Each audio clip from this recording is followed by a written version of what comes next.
everyone, it's Sevy. So currently, I'm in that awkward state of waiting for the 2.5 update to drop in about a week, bringing with it the long-awaited Yae Miko. Back in the special program, we were finally blessed with some official info on what Yae Miko's kit will be like. So while waiting, I'm making a short video to share how my Yae preparation progress is going, my speculation on what role she's going to play, team ideas, and the like. Of course, these are all just personal analysis based on official yet limited info. I do not discuss, share, or use leaked info. This is by no means a Yae guide either, as you should know that best builds and such are only speculation until the community has extensively experienced her. Take what I say with a grain of salt, but if you're interested to hear my thoughts and progress, feel free to chill and listen in. Starting off, what role is Yae Miko going to fill? Well, some kit details from the special program discussion strongly point to her assuming a DPS role. To quote, "She provides a mix of constant damage when off the field as well as high burst damage when on the field."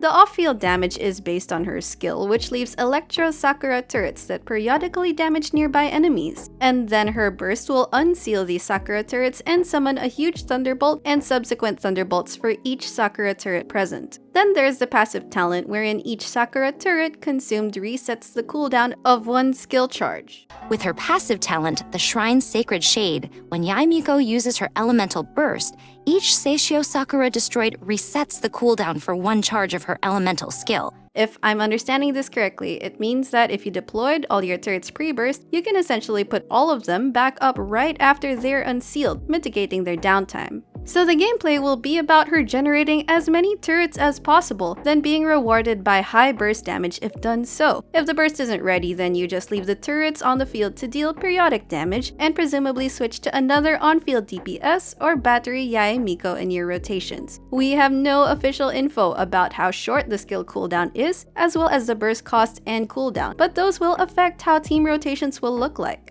Interestingly, there's also another passive talent that increases her skill damage based on her elemental mastery.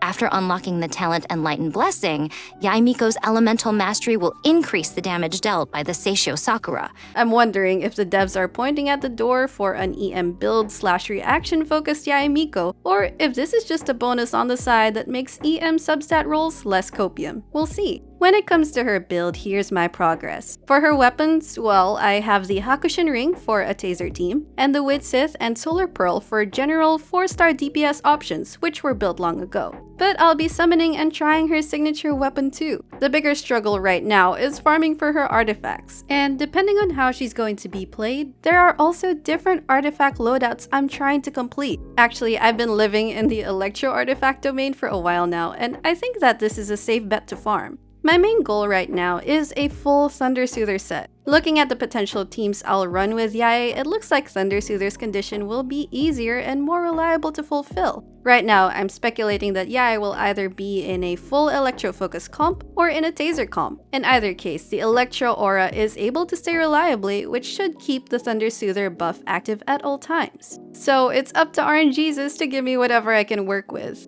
The default build that's already prepared from other Electro characters is a 2-piece Thundering Fury and 2-piece Glad Shimenawa combo. This is the safest, albeit most unexciting build. I've already accumulated good artifacts for them, so any better Thundering Fury pieces I get now are welcome. I also have ready Wanderer's Troop pieces, just in case her EM scaling passive might be worth exploiting more than attack stats, but I'm putting that at low priority. If I can pick up a decent full instructor set along the way, I'll keep it too, for a reaction team build alternative for its team-wide EM buff.